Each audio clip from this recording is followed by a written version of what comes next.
दोस्तों, आज नवदुर्गा का पहला दिन है और कैसे मैंने माँ का आह्वान किया है वो मैं एक एक चीज़ आपको बताती हूँ। इस तरह से आप भी करके माँ की शक्तियों की, माँ की चेतना से आप जुड़ सकते हैं और अपनी चेतना को, अपने जीवन को माँ के अनुसार आप बिता सकते हैं।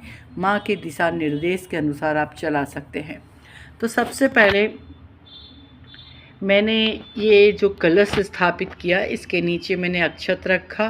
फिर ये जो माँ प्रकृति हैं, माँ प्रकृति का लिया मैंने। इसमें जो गंगा जल की, गंगा जी की जो मिट्टी है वो भी रखा, कुछ गोबर रखे। अलग अलग प्रकार की चीज़ों से मैंने ये मिट्टी को बनाया था। उसके बाद कलश पे मैंने स्वास्तिक बनाया। 9 बार मैंने कलश को जो है ये आटी तला। इस कलश के अंदर में मैंने नवग्रह से रिलेटेड सारे सामान डाले, ताकि वो जो जल है वो मेरे कुंडली के 9 ग्रह जो है वो बैलेंस हो और उसके साथ में वो हो।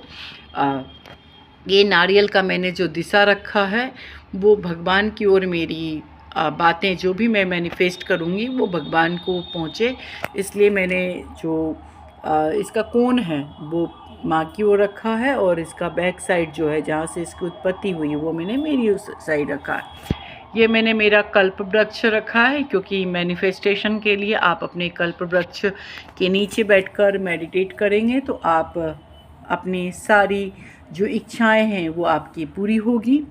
ये एक छोटा सा कलश है। इस कलश में मैंने ड्राई फ्रूट्स, इलायची और वो सब रखे हैं, जो पूजा के बाद मैं अपनी तिजोरी और अपने कार्य क्षेत्र की जगह पे रखूँगी। उसके बाद ये मेरे गणेश जी हैं और ये मेरी माँ है, जो मैंने अपनी कुल देवी को मैंने स्थापित किया है। क्योंकि जब मनुष्य जन्म लेता है तो उसके जो सोल कॉन्ट्रैक्ट होता है, उस सोल कॉन्ट्रैक्ट के अनुसार उनकी कुल की जो देवी होती हैं वो परमिशन देती हैं, तभी आप किसी कुल में जाकर जन्म लेते हैं।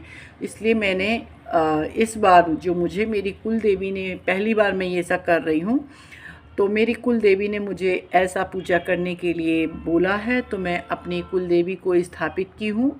और ये मेरी कुल देवी जो है धन लक्ष्मी के रूप में है, तो 2 गजराज हैं। ये मेरी कुल देवी की शक्ति है जो शेर दहाड़ने वाली हैं। और इस तरह से फिर मैंने ये एक ट्री बनाया जिसमें माँ, जो मेरी कुल देवी, जो मेरी माँ हैं, वो धन लक्ष्मी हैं, जो मेरे जीवन को प्रॉस्पेरिटी से भरने के लिए आई हैं। तो ये मैंने एक पैसे का पेड़ बनाया है और इसके नीचे मेरी धन